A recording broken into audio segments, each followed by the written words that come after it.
किसान के थाली से दाल गायब हो रही है, सब्जी गायब हो रही है, रोटी गायब हो रही है। सरकार कोई बात नहीं कर रही है। किसान ठंड में, गर्मी में, बारिश में झेला, लाठी गोली सब झेला लगभग 700। लेकिन यह प्रधानमंत्री जो है एक पीठ तो ये कंगना रनौत है, लेकिन 700 किसानों की शहादत के लिए इनके पास फुर्सत नहीं है। जिसका भी रोटी से रिश्ता है उस सबका ये आंदोलन है।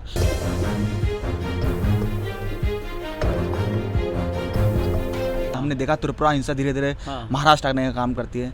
लगातार सरकार इस चीज़ को अनदेखा कर रही है, एक तरह से देखे तो अनदेखा कर रही है। वहाँ मुस्लिम संगठनों, तमाम संगठनों ने भारत बंद, ज़बरदस्ती का भारत बंद लोगों पर थोपने की कोशिश करी।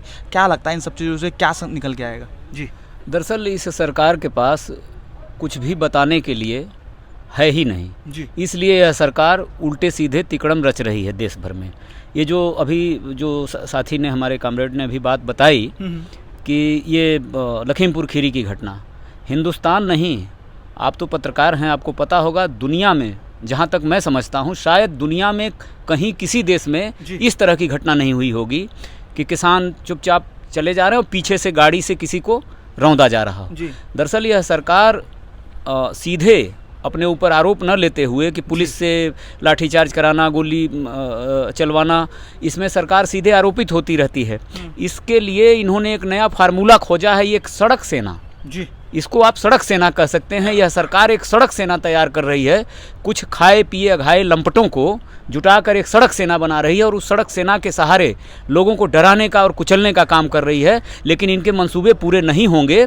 किसान और खेत मजदूर सब इकट्ठा हैं और किसानों से जब भी जो भी भिड़ा है अंत में उसका पतन निश्चित है और इस सरकार का भी पतन होगा और यह किसान आंदोलन इस सत्ता व्यवस्था को उखाड़ फेंकेगा। हमने कल देखा उत्तर प्रदेश में कि जहां पूर्वांचल एक्सप्रेस पे मोदी जी का रैली आगे जाती है, पीछे सीएम योगी जी जा रही है, फिर अखिलेश जी का बयान आता है कि जो मुखिया है वो आगे चलता है और जो प्रजा है वो पीछे चलती है। क्या लगता है इन सब बयानबाजियों में कितना फ़र्क पड़ता है चुनाव पे? इस सब बयानबाजियों से क्या होना है? आप ये जो सड़क बन रही है ना, जो 4 लेन 6 लेन, ये किसके लिए है? किसान का ट्रैक्टर अगर चला जाए उस पर तो फाइन लग जाता है, आपको भी पता होगा कि उस पर फाइन है। आपका पशु नहीं जा सकता, आपका ट्रैक्टर नहीं जा सकता, आप साइकिल से नहीं जा सकते। ये बड़े बड़े पूंजीपतियों की गाड़ियां सर्र से गुजरती रहें, उनको कम समय में अपने इंडस्ट्री तक पहुंच जाएं, वो अपने निश्चित गंतव्य स्थान तक पहुंच जाएं, इसके लिए वो बन रहे हैं। किसान के थाली से दाल गायब हो रही है, सब्जी गायब हो रही है, रोटी गायब हो रही है। क्या वो 4 लेन की गिट्टी खाएगा किसान? पुल तोड़ के खाएगा कि सड़क खाएगा? उसके पेट में रोटी चाहिए और वह रोटी आप छीन रहे हो और उस अन्नदाता से छीन रहे हो जो पूरी दुनिया को रोटी देता है। ये बांट भी रहे हैं किसानों को, कह रहे हैं कुलक किसान, बड़ा किसान। गृह मंत्री तो लगातार कह रहे हैं, अभी गृह मंत्री वाराणसी की रैली में कह रहे हैं कि सब कुछ सामान्य है, राम राज्य है। नहीं, उनको राम राज्य, वो मोतियाबिंद जिसको है उसके लिए राम राज्य है। एक मोतियाबिंद होता है, एक मोतियाबिंद होता है। मोतियाबिंद में आदमी को जो है वह नहीं दिखाई देता है और मोतियाबिंद में जो नहीं है वो दिखाई देता है। जो होता वो नहीं दिखाई देता, जो नहीं होता वो दिखाई देता है। बहुत बड़ा इल्जाम लगा रहे हैं। ये इल्जाम नहीं है, ये सच्चाई है। मैं किसी पर क्यों इल्जाम लगाऊं? मैं एक सच बात को सच कह रहा हूं। सच अगर किसी के खिलाफ जाता है तो उसे लगता है कि मैं उसके खिलाफ हूं, लेकिन मैं उसके खिलाफ नहीं हूं। मैं तो एक सही बात कह रहा हूं। जिसके खिलाफ जाओ कहेगा खिलाफ है, जिसके पक्ष में जाओ कहेगा पक्ष में है। लेकिन मेरा काम दोनों में से किसी का ना विरोध करना ना पक्ष में कहना। मेरा काम है सच कहना और किसान हमेशा सच बोलता है और सच करता है। 26 नवंबर को किसान नेता राकेश टिकैत का बयान आता है कि संसद कूच किया जाएगा, मैं अगली फसल वहीं बेचूंगा। क्या लगता है कितना फ़र्क पड़ेगा? क्योंकि 11 महीने से हम खुद देख रहे हैं, तमाम ग्राउंड रिपोर्ट हम लोगों ने कवर करने का काम किया। 11 महीने से ऊपर का समझ चुका, 1 साल होने वाले हैं, अब तक तो कुछ फ़र्क पड़ा नहीं। अब संसद कूच से कितना फ़र्क पड़ने वाला है? जहाँ तक मेरी जानकारी है 26 नवंबर को नहीं बल्कि 29 नवंबर, जिस दिन से संसद की शुरुआत हो रही है जी, उस दिन से एक सत्र से पहले घेराव की भी खबर आ रही है। ये वो एक अलग बात है, वो जो चीज़ हवा में है।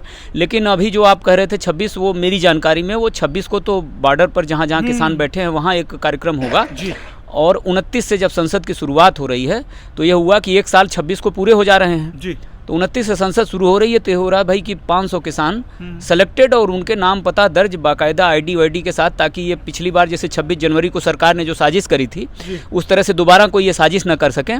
500 किसान ट्रैक्टर टाली से संसद जाएंगे, ये अभी प्रस्ताव है। जहाँ तक नेताओं ने ऐसा कहा है, हम लोग माने इसको बस सुन ही रहे हैं ऐसा, जैसा कि आप 26 करो, हम लोगों को 29 पता है। तो जो होगा देखा जाएगा। हम लोग 1 साल से बैठे हैं, सरकार कोई बात नहीं कर रही है। किसान ठंड में, गर्मी में, बारिश में झेला, लाठी गोली सब झेला, लगभग 700 किसानों की शहादत हो गई। लेकिन यह प्रधानमंत्री जो है ये ट्वीट तो ये कंगना रनौत के बारे में ट्वीट कर देंगे, किसी और के बारे में, वो कौन किसका कुत्ता वो था, वो विराट कोहली का, उस पर ट्वीट करने के लिए इनको फुर्सत है। लेकिन 700 किसानों की शहादत के लिए इनके पास फुर्सत नहीं है। पूरे देश को रोटी कौन देता है? किसान देता है। लोग कहते हैं कि किसानों का एक आंदोलन है, बाकी लोगों का आंदोलन। किसका ये आंदोलन नहीं है? जिसका भी रोटी से रिश्ता है उस सबका ये आंदोलन है। जो भी रोटी खाता है उस सबका ये आंदोलन है। तो अगर आपको पसंद आया हो तो इसे लाइक करें, कमेंट करें, शेयर करें और हाँ, हमारे चैनल को सब्सक्राइब करना ना भूलें ताकि देश विदेश से जुड़ी खबरें आप मिस ना करें, क्योंकि कोरोना काल में 2 गज दूरी, मास्क है जरूरी। नमस्कार।